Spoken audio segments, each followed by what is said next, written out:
விக்ரமாதித்தன் கதைகள். அஞ்சா நெஞ்சு படைத்த விக்ரமாதித்தன் மறுபடியும் முருக மரத்தை அடைஞ்சான். இருள் சூழ்ந்த அந்த நள்ளிரவுல மயானத்துல சிதை ஏறிவது கருநிறம் கொண்ட ராட்சசியின் சிவந்த கண்கள்லிருந்து எழுந்த ஜுவாலை போல தோற்றமளிச்சது. இரவின் கோரத்தை மன்னன் பொருட்படுத்தல. வேதாளத்தை மறுபடியும் கட்டிப்பிடிச்சு தோள் மேல சுமந்துக்கிட்டு முன்போலவே கிளம்பினான். பழையபடியே வேதாளம் விக்ரமாதித்தனை பார்த்து, மகாராஜனே, இந்த முன்னோட்டம் பின்னோட்டம் உனக்கு சலிப்பை கொடுக்காவிட்டாலும் எனக்கு அலுத்து விட்டது. ஆகவே கஷ்டமான கேள்வி ஒன்றை கடைசியாக கேட்கிறேன். இந்த கதையை கவனமாக கேளுன்னு கதை சொல்ல ஆரம்பிச்சது. தட்சிணத்தில் ஏதோ ஒரு சிறு ராஜ்யத்தில் தர்மன் என்ற பெயர் படைத்த ராஜன் ஒருத்தன் இருந்தான்.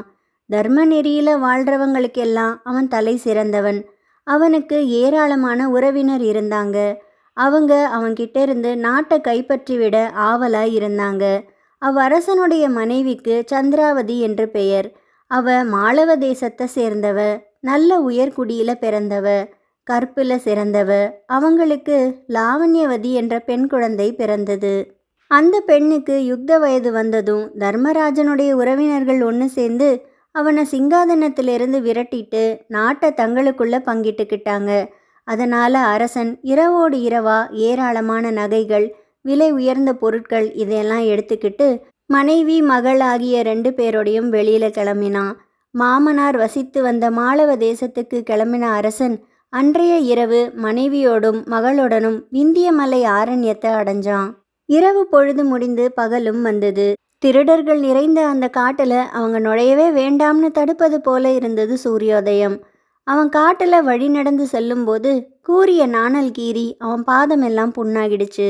கடைசியா பில்லர்களுடைய கிராமம் ஒன்றை அடைஞ்சான். அங்க அயலாரை தாக்கி கொலை கொள்ளை ஆகியவற்றை நிகழ்த்தும் கொடூர மனிதர்கள் நிரம்பியிருந்தாங்க. யமபுரத்தை கண்டு ஒதுங்குவது போல அவ்விடத்தை யாரும் அணுக மாட்டாங்க. அரச ஆடை ஆபரணங்களை தரித்து மன்னவன் வரதை பார்த்ததும் அநேக சவரர்கள் பல வகையான ஆயுதங்களை எடுத்துக்கிட்டு அரசனை கொள்ளையடிக்க ஓடி வந்தாங்க. அதை கண்ட அரசன் தன் மனைவியையும் பெண்ணையும் பார்த்து, அந்த கிராதகர்கள் முதலில் உங்களையே கைப்பற்றுவார்கள். ஆகவே இந்த வழியே நடுக்காட்டிற்குள் புகுந்து விடுங்கள்னு சொன்னான். உடனே மனையாள் சந்திரவதியும் ராஜகுமாரியான லாவண்யவதியும் பயத்தால நடுங்கி நடுக்காட்டுக்கு ஓடிட்டாங்க. சவரர்கள் அம்பெய்துகிட்டே அரசனை நெருங்கினாங்க. ஆயினும் அரசன் தன் கத்தியையும் கேடயத்தையும் கொண்டு ஏராளமான கிராதகர்களை கொண்டுட்டான். அதனால கிராதகனின் தலைவன் கிராமத்திலிருந்த எல்லாரையும் ஒன்று திரட்டி அரசனை தாக்கினான். தனித்து நின்ற அரசனை கூட்டமாக சேர்ந்து தாக்கிய அவங்க வெகு சீக்கிரமே வெற்றியடைஞ்சாங்க. தர்மராஜனின் கேடயத்தை சுக்கல் சுக்கலாக உடைச்சு அவனையும் கொன்னுட்டாங்க.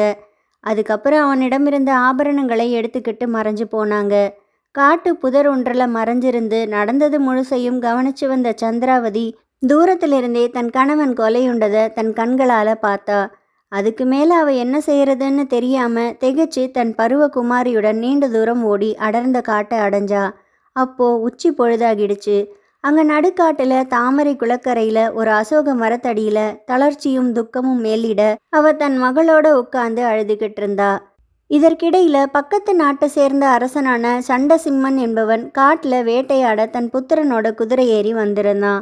அங்கே மண்ணில் பெண்கள் இருவரின் காலடி சுவடுகள் பதிந்திருப்பதை கண்ட மன்னன் தன் மகன் சிம்ஹ பராக்கிரமனிடம், மங்கள குறிகளை கொண்டதும் அழகியதுமான இந்த காலடி சுவட்டை பின்பற்றி போய் பார்ப்போம். இந்த சுவடை விட்டு சென்ற பெண்மணிகளை நாம் காண்போமானால் உனக்கு விருப்பமானவளை நீயே தேர்ந்தெடுத்து கொள்ளலாம்னு சொன்னான். தந்தை இவ்விதம் சொன்னதும் மகனோ, சிறிய காலடி சுவடுக்குரியவளை நான் மனைவியாக அடைய விரும்புகிறேன். அவள்தான் இளமை பருவத்தில் இருக்க வேண்டும்.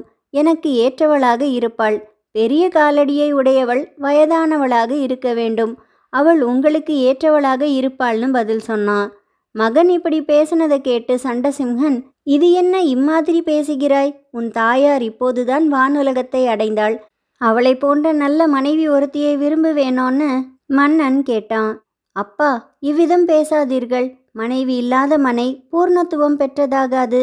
அன்றி வீட்டிலே நுழையும் புருஷனை அன்புடன் வரவேற்க ஆசை மனைவி இல்லாத இடம் வீடு என்று குறிக்கப்பட்டாலும் விலங்கு அற்ற சிறைக்கூடமே ஆகும்னு மூலதேவர் இயற்றிய ஸ்லோகம் உங்களுக்கு தெரியாதா?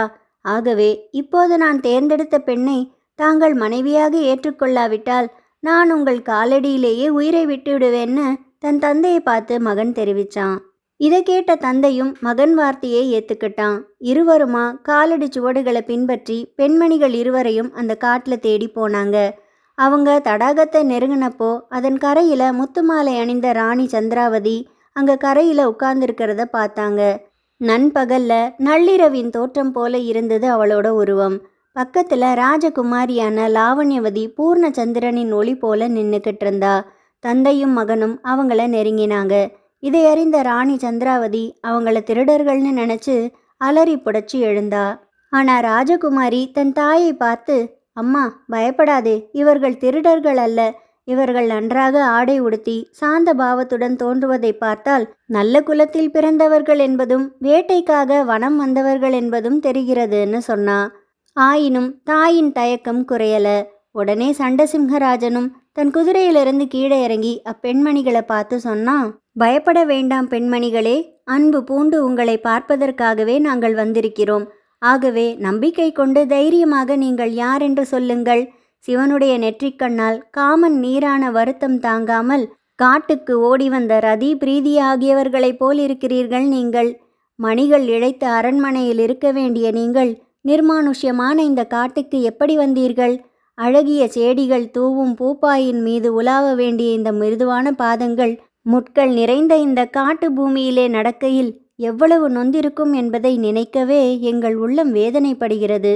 காற்றில் கிளம்பி உங்கள் முகத்தில் படிந்துள்ள புழுதி, உங்கள் உடலை தகிக்கும் வெயிலின் வெப்பம் மிகுந்த கிரணங்கள் ஆகியவை எங்களையே தாக்குவது போல தோன்றுகின்றன. காட்டு மிருகங்கள் நிறைந்த இந்த காட்டிலே நீங்கள் தங்கியிருப்பதை காண எங்கள் மனம் வெதும்புகிறது. ஆகவே உங்கள் வரலாற்றை தெரிவிக்க வேண்டும்னு கேட்டான். சண்டசிம்மராஜன் இவ்விதம் கேட்டதுமே அரசி நீண்ட ஒரு பெருமூச்சை விட்டு வருத்தமும் வெட்கமும் பிடுங்கி தின்ன மெதுவா தன் வரலாற்றை சொன்னா. அனாதரவாக அவள் இருப்பதை அறிந்த சண்டசிம்மராஜன் அவளுக்கும் அவள் மகளுக்கும் இதமான வார்த்தைகளை கூறி தேற்றினான். அவ்விருவரையும் தங்களுடனே வந்து தங்கள் குடும்பத்திலேயே சேர்ந்து விடும்படி வேண்டினா. அவ்விருவரையும் தங்கள் குதிரைகளின் மேலே ஏற்றிக்கிட்டு அரசனும் மகனும் தங்கள் தலைநகரான வித்தபுரிக்கு திரும்பினாங்க. திக்கற்ற நிலையில் இருந்த அரசி என்னதான் செய்வா? மறுபிறப்பை அடைஞ்சது போல அவ அரசன் விருப்பத்திற்கு சம்மதிச்சா. ஆகவே சிறிய பாதத்தையுடைய ராணி சந்திராவதியை ராஜகுமாரரான சிம்ஹ பராக்கிரமன் மணந்துக்கிட்டான். பெரிய பாதத்தை கொண்ட ராஜகுமாரி லாவண்யவதியை அரசனான சண்டசிம்மன் மனம் புரிந்து கொண்டான். முதல்ல காட்டில் காலடி சுவடுகளை கண்ட அவங்க அவ்விதம் தானே தீர்மானிச்சிருந்தாங்க. சொன்ன சொல்ல மீறுவாங்களா என்ன? இவ்விதம் பாத அளவால் ஏற்பட்ட தவறால தாய் ராஜகுமாரன் மனைவியானா, ராஜகுமாரியோ அரசனுடைய மனைவியானா. ஆகவே மகள் தன் சொந்த தாயின் மாமியாரானா. அதே போல தாயும் தன் சொந்த மகளின் மருமகளாக வந்தா. காலக்கிரமத்தில் அவங்களுக்கு பிள்ளைகளும் பெண்களும் பிறந்தாங்க. அந்த குழந்தைகளுக்கும் பெண்ணும் பிள்ளையுமா குழந்தைகள் பிறந்தாங்க. இந்த விதமா சண்டசிம்மராஜனும் அவனுடைய குமாரன் சிம்ம பராக்கிரமனும் தங்களுக்கு முறையே ராஜகுமாரி லாவண்யவதியையும் ராணி சந்திராவதியையும் மனைவிகளாக அடைந்து அந்நகரத்தில் வாழ்ந்து வந்தாங்க. இருட்டில் வழி நடந்து செல்லும் வேளையில் இவ்விதம் கதையை சொல்லி முடித்த வேதாளம் விக்ரமாதித்தனை பார்த்து பின்வரும்படி கேட்டது. மகாராஜனே, தந்தையும் மகனும் தலைமுறை மாறி மகளையும் தாயையும் முறையே மணந்து பெற்றெடுத்த குழந்தைகள் தங்களுக்குள்ளே எத்தகைய உறவுமுறை கொள்வார்கள்? இதை சொல். உனக்கு தெரிந்தால் சொல்லியே ஆக வேண்டும். தெரிந்திருந்தும் சொல்லாவிட்டால் முன்னே கொடுத்த சாபம் நிச்சயம் உன்னை பீடிக்கும். வேதாளம் சொன்ன கேள்வியை கேட்ட விக்ரமாதித்தன் தன் மனசுக்குள்ளவே அதை திரும்ப திரும்ப கேட்டு யோசிச்சு பார்த்தான். இதுவரையிலும் சொன்ன கதைகளுக்கு சரியான விடை சொன்ன மகாராஜன் இந்த முறை தெரியாத கதைக்கு என்ன பதில் சொல்றதுன்னு தெரியாம முழிச்சான். ஆகவே அவன் வாய் பேசாம தம் வழியே போய்கிட்டு இருந்தான். அதனால அரசன் தோள் மேல சுமந்து வந்த வேதாளம் தனக்குத்தானே சிரிச்சுக்குச்சு. ஹஹா, இந்த முறை தெரியா கதைக்கு விடை சொல்ல அவனுக்கு தெரியவில்லை. ஆகவே சந்தோஷப்பட்டு கொண்டு வாய் மூடி மௌனியாக தன் கால்களை எட்டி எடுத்து வைத்து செல்கிறான். வீரத்தின் பொக்கிஷமான இம்மன்னனை இனிமேலும் பரிசோதிப்பதும் ஏமாற்றுவதும் முடியாது. அன்றி இவனை என்னிடம் அனுப்பிய அந்த கிராதக முனிவன் ஞானசீலன் என்பவன் என்னை ஒரு கருவியாக உபயோகித்து வஞ்சகச் செயல் புரிவதையும் தடுத்துவிட முடியாது. ஆகவே இப்போது அந்த கிராதக முனிவனை ஏமாற்றி அவன் அடைந்திருக்கும் வெற்றியை தந்திரத்தாலே இம்மகாராஜனுக்கு அளித்துவிட வேண்டும். எதிர்காலத்திலே இவன் பேரும் புகழும் கொண்டு சிறந்த மன்னாதி மன்னனாக விளங்குவான். இவ்விதம் தனக்குத்தானே யோசிச்சு முடிவு செய்த வேதாளம் விக்ரமாதித்தனை பார்த்து பின்வரும்படி சொல்லுச்சு. மகாராஜனே, பயங்கரமான இருள் சூழ்ந்த இந்த மயானத்தில் உம்மை முன்னும் பின்னும் இழுத்தடித்து பலபடியாக தொந்தரவு செய்தும் நீர் வருத்தம் கொள்ளாமல் சந்தோஷமாகவும் மன உறுதியிலிருந்தும் கொஞ்சமும் வழுவாமலும் இருக்கிறீர். அஞ்சா நெஞ்சத்தை கண்டு நான் பெரிதும் மகிழ்ச்சி கொள்கிறேன். உம்மிடம் இப்புதிர் கதைகளை ஏன் கூறினேன் என்பதை சொல்லுகிறேன், கேளும் மகாராஜனேன்னு வேதாளம் தன் சுயசரிதையை சொல்ல ஆரம்பிச்சுது. வேதாளத்தின் சுயசரித்திரம் என்னங்கிறதையும் வேதாளம் விக்ரமாதித்த மகாராஜனிடம் எப்படி கட்டுப்பட்டதுங்கிறதையும் நாம் அடுத்த பாகத்தில் கேட்டு தெரிஞ்சுக்கலாம். நன்றி, வணக்கம்.